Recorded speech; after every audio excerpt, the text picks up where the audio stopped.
Hello friends, for today's video I want to go through a list of some fantasy books that I think are worth the page count. At one time, fantasy books was essentially synonymous with long books, or at the very least long series, and there has been a pushback over the decades where people are craving more standalones, they're craving shorter fiction, and sometimes they even are craving series that are only 3 books maximum. I understand that some of this was because it felt as though series would extend into unnecessary plot lines. For example, even fans of Wheel of Time will talk about the slog there being a huge portion that they feel is a little challenging to get through. And I think in present day, there are a lot of conversations about the lack of editing that it feels as though is occurring within especially popular authors' works, authors that feel more established, and thus maybe there isn't as much of a concern for the books to feel tight and concise and for the stories to flow really efficiently. Instead, it's like, this is going to sell no matter what. Let's not waste our time with there being a ton of editing. And then there's also conversations being brought in about publishing sometimes only relying on either freelance editing or even AI editing. So there's a lot of valid reasons why people have criticisms, or at the very least maybe raise their eyebrows at large page counts. But I also think that there is of course a place for short fiction and long fiction. Some stories just take more time to tell. Certain themes need the time to build in order to have a more satisfying payoff. And so those are the books that I wanted to talk about today. I did do a part 1 to this, so if you're interested in getting more recommendations beyond just the ones I talk about here, I'll have that other video linked. But jumping into it, I'm going to have a mix of books that are maybe a little bit more likely to be on your radar, and then also ones that hopefully you've not really heard too much about, so that there's a mix of, oh yeah, I heard about that book, okay, maybe I will give it a shot, and there being ones that you think I've never heard of that sounds really good. The first one that I'm going to mention is one that I think will fall more so for most people in the camp of I haven't really heard about that before, as I think it's incredibly underhyped. If you are somebody who frequently watches my videos, then you know, because I said at the beginning of the year, this is a book that I'm not going to stop talking about because I thought it was incredible and so many people will enjoy so much about this, and that would be The Legacy of Brightwash. This is actually a self-published fantasy. It's the first in a series, and the first installment is relatively long. There is a second installment out and the author is working on the next one. So you can kind of jump on the hype train and get excited about the series as the author continues writing it. It is incredibly devastating. Also, a lot of the topics are very heavy and I would say lean toward being much more adult. The setup is that you follow this man who is an enforcer of a type within his society, and his own son, who is a young man, has decided to not register for something that they are required to register for within their society. And the punishment for this is imprisonment. It is very clear that his son is being mistreated within prison, that he is being beaten by other inmates, and the father so badly wants to keep his son safe. He wants his son to just register so that this can all be over, but at the same time, he is somewhat proud of his son for the resistance because he himself is somebody who never has resisted, obviously just in the very nature of him being an enforcer. And you really start to examine his past, his decision making, the restrictions that society as a whole has put on their population and how difficult it is to resist. And that's only bare bones for the story. There is so much more to it. You get into the politics. Also, the thing that kind of kicks the story off is that because he has this sort of detective enforcer role, he finds the body of a young child and he is now trying to investigate where this body came from and who this child was. And how everything connects is a mystery, but it's one that I personally always wanted to turn the page for. There was always something that had me curious. And I think that the themes being as heavy as they are, they do take time for you to not only connect them to society, but the characters.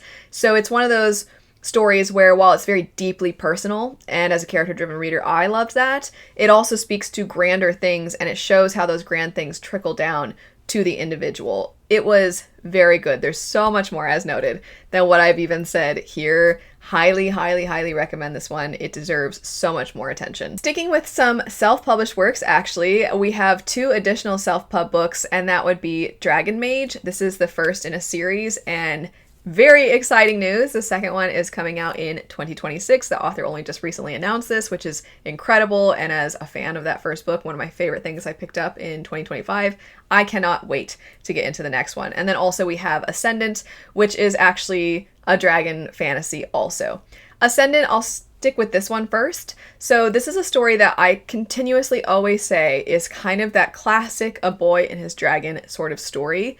The first book isn't tremendously long. The second one is. You do branch out a little bit and you start to have more perspectives, and you also get into them. The first book is primarily the one character with just some sprinkles of others, and then you start to dissect the other characters a little bit more in the sequel. And you also just spend a lot of time with the characters as they do what on surface level comes across as mundane activities. They'll be out in the wilderness. They're trying to figure out, as far as between the boy and his dragon, they're kind of trying to figure out how they can increase the magical bonds and the strength and how they can understand each other better. And some of it comes down to, of all things, food. If you are an anime manga fan, this actually reminds me a little bit of Frieren or maybe even Dungeon Meshi at times because of the way that you just sit with them as they are kind of discovering more about each other and about their magic. And there is something that I find kind of cozy about that, and I think a lot of us miss that feeling in a lot of stories because sometimes there's such it feels like push for everything to be trendy and fast-paced, and we need to make everything as marketable as possible. We need to make everything as trendy as possible, that we sort of lose the let's just sit and enjoy type of stories. And it's not that sit and enjoy can't have high stakes and that there can't be really brutal things happening, because there can be. But you care that much more when those high stakes occur because you feel like you've gotten the time to know these characters. And I think that's very true in Ascendant. As for Dragon Mage, the first book, I definitely think you can read it and you can be satisfied with just that first book. Not that it is a standalone, but if you maybe don't have the time to read multiple massive books in a row, this one might be a good one for you to try out. It starts pretty slow, and you follow these two young boys as they grow into young men, and they are best friends, and they have one of the most wonderful, beautiful friendships I have ever seen in anything. And there is a severe lack of great human friendships. I say human because I was just talking about the previous book, it being A Boy and His Dragon, and there are a lot of stories where you explore these sorts of bonds, animal companion, mythological creature companion sorts of bonds.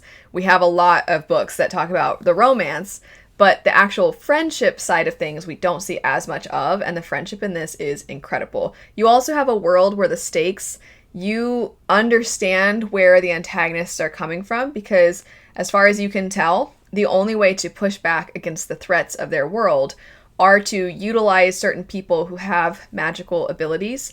And there are two different ways in which the magic exists and manifests. You have people who the magic comes from. You could almost think of them as a conduit. So you have the people that are sources of magic.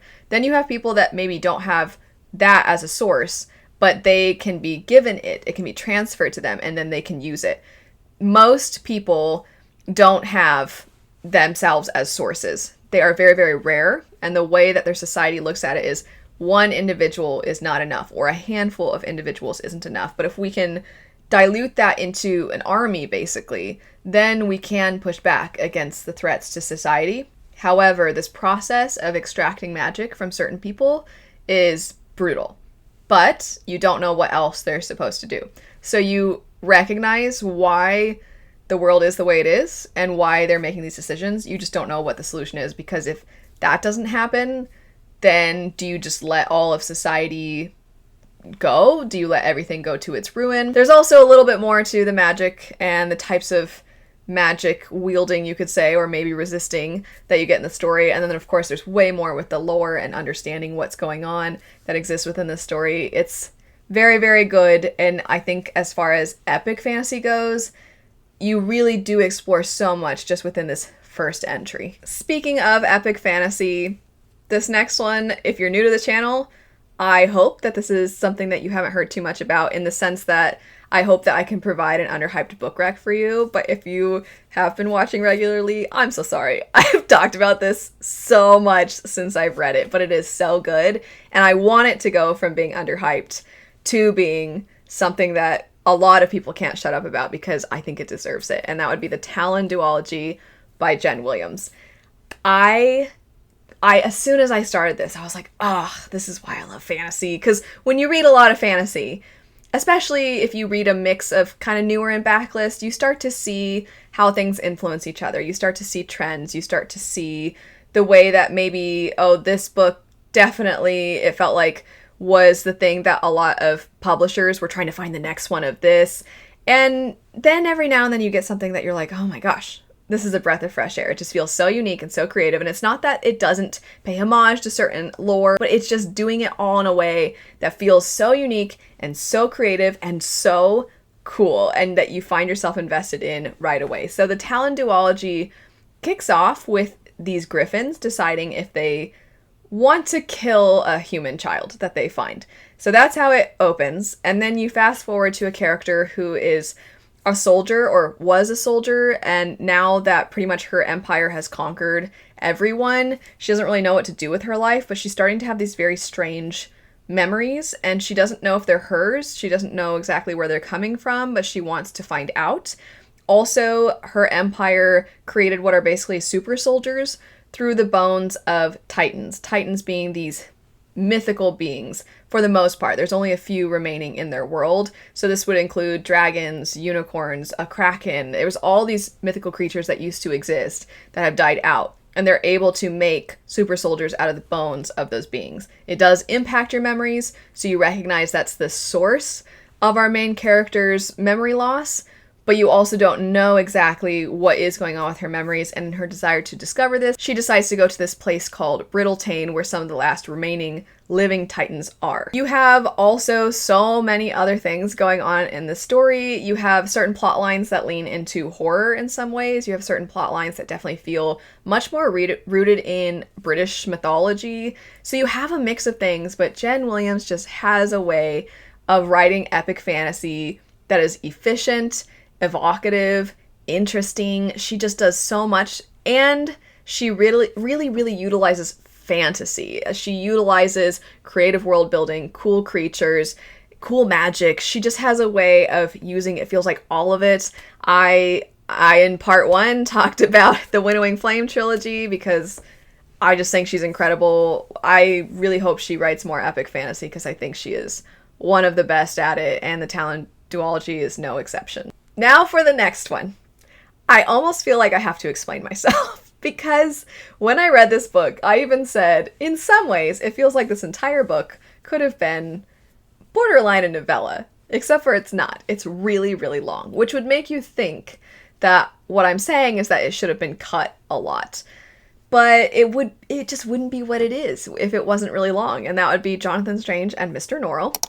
Jonathan Strange and Mr. Norrell feels like a collection of episodes. It feels like a collection of short stories, almost, with one grand arc connecting it all. You follow these two magicians, the titular characters, Jonathan Strange and Mr. Norrell, and they are bringing magic back to Britain. And they also are fighting the French. So that's kind of the bare bones description of what you're getting with this story. And it does explore colonization and colonialism, but in a very different way, because you're kind of looking at two very powerful individuals and the ways that the wars don't quite affect them, but that they still feel like it's their duty, their stately duty, to represent their country and fight for it. And you follow them as they do that sometimes. And then you follow them as they're currently being snippy with each other, and now they're enemies, and now they're allies. And it just feels like a bunch of random stuff. But when I say it wouldn't be what it is if it wasn't long, is that I personally felt that Susanna Clarke just relished the snark in this story. And sometimes it would be the way random characters speak to each other, characters that aren't even your main characters. Sometimes it was showing the way in which the Fae of this story are wicked and bizarre, and they're very much not human in the way they interact or the things that they value. Sometimes it was in just how something was explained. Something could be explained purposefully to the nth degree. It would be over-explained on purpose so as to be amusing. And if that is not your kind of book, then this is not a book that is going to be worth the page count for you. But if you like the idea of just sitting in snark for hundreds of pages, you're going to get that with this story. There were so many times where some random scene would happen and I would find myself laughing and also thinking, I mean, this scene didn't need to be here, but it was funny. And I kind of liked that they left this random thing in here, because that's kind of, I feel like, a lot of what this book is. It's a collection of random, ridiculous, dry moments, and it's snarky and it's fun. I really think this is one that has a little asterisk next to it, because it's really, your mileage will vary as to whether you agree that this book should be that long or not. Next up, we have Bury Our Bones in the Midnight Soil. This is a standalone story by V.E. Schwab. It follows multiple characters and multiple different timelines, and you're seeing the way that the present and the past and these different characters all connect. And you're also watching as you kind of question, are these characters victims of certain awful circumstances? Or are they villainous? And also, you wonder where that line is. It was so phenomenally done. I was incredibly impressed. I thought that the writing itself was incredible. I think it's possibly V.E. Schwab's best written book, in my opinion. And also, the characterization is very, very good. I feel like you're very intrigued by, or at least my experience, I was very intrigued by one character in particular. The more that their story continued, the more you're like, oh, whoa, what? And you lean into that feeling. It's natural, I promise. It's not one of those like, what the heck? I didn't like that, therefore this book is bad. It's not one of those feelings. It's like, uh-oh. And you're kind of just watching what you think might be a descent, but then you're like, you can come out of this. And then the more you read, you're like, can you come out? I don't know if you can. I don't know if And it just those conflicting feelings throughout the course of the story. There aren't too many books that I've felt that for stronger than this one. But while initially you feel a lot of intrigue for one character, intrigue starts to build for the other characters. And you just kind of get wrapped up in the intrigue of it all, and the character analysis and that question of when do people become villains. It was so well done. I'm being a little bit vague on purpose, because for me, when I went into this, I was very glad to not know a whole lot. I think that really enhanced the reading experience. And I want, for anybody who picks it up who doesn't already have too much information about it, I want them to have that experience too. Honorable mention, this is a manga series and it's way out of left field, and it's kind of not like anything that I was just talking about, but I just wanted to mention it because it's relatively long, and it is one that I think gets better as it goes, and it builds and builds and builds in a really fun and satisfying way. And that would be Yona of the Dawn. When it kicks off, it just feels like a kind of fun, campy adventure story. You follow this young princess, basically, whose father was killed, and by somebody that she cared about and trusted.